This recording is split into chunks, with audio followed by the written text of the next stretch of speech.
परिषद का आयोजन किया। उन्होंने कहा, सरकार के खिलाफ जो लोग हैं वो जितना भी प्रयास करें, ये महाराष्ट्र सरकार नहीं गिर सकती। साथ ही मैं मराठा आरक्षण के बारे में ज्यादा कुछ नहीं बोल सकता। आंदोलनकारी आरक्षण की मांग केंद्र सरकार से करें।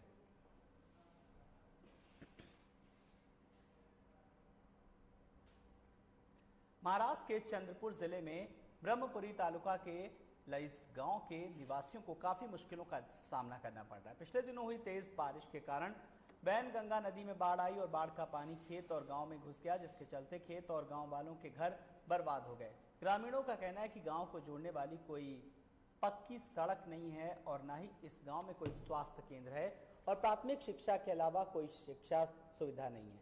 बाढ़ के चलते लोगों में डर का माहौल है। वहीं प्रशासन ने सतर्कता दिखाते हुए ग्रामीणों को सुरक्षित स्थानों पर भेजा है।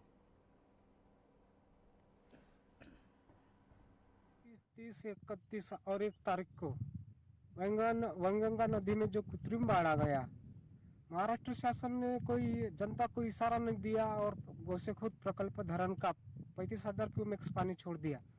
उस 35,000 क्यूमेक्स पानी की वजह से लाड़जगांव वासी जनता का घर मकान पूरा ढह गया।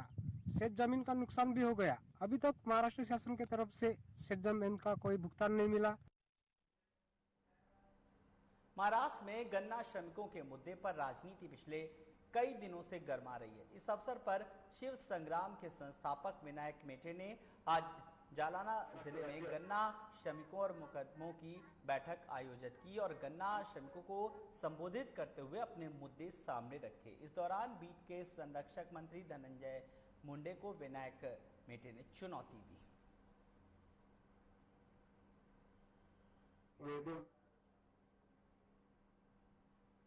केंद्र सरकार द्वारा पारित किए गए कृषि बिल का विरोध पूरे देश भर में किया जा रहा है। इसी बीच देश के पूर्व कृषि मंत्री और राष्ट्रवादी कांग्रेस पक्ष के संस्थापक अध्यक्ष शरद पवार ने कहा कि केंद्र सरकार ने किसानों के खिलाफ जो बिल पारित किया, उसके खिलाफ हम सब एक होकर केंद्र सरकार के खिलाफ आवाज उठाएंगे।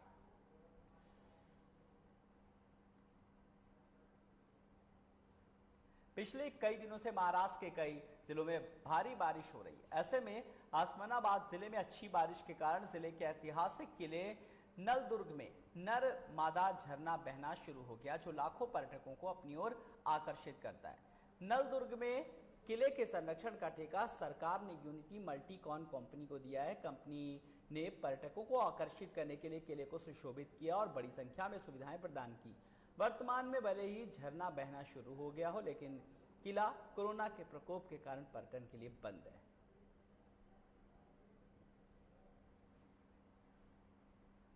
इस साल अच्छी बारिश होने के कारण नलदुर्ग स्थित नर्मदा झरना बहना शुरू हो गया है और ये जो झरना है वो नर्मदा का मतलब 2 झरने हैं।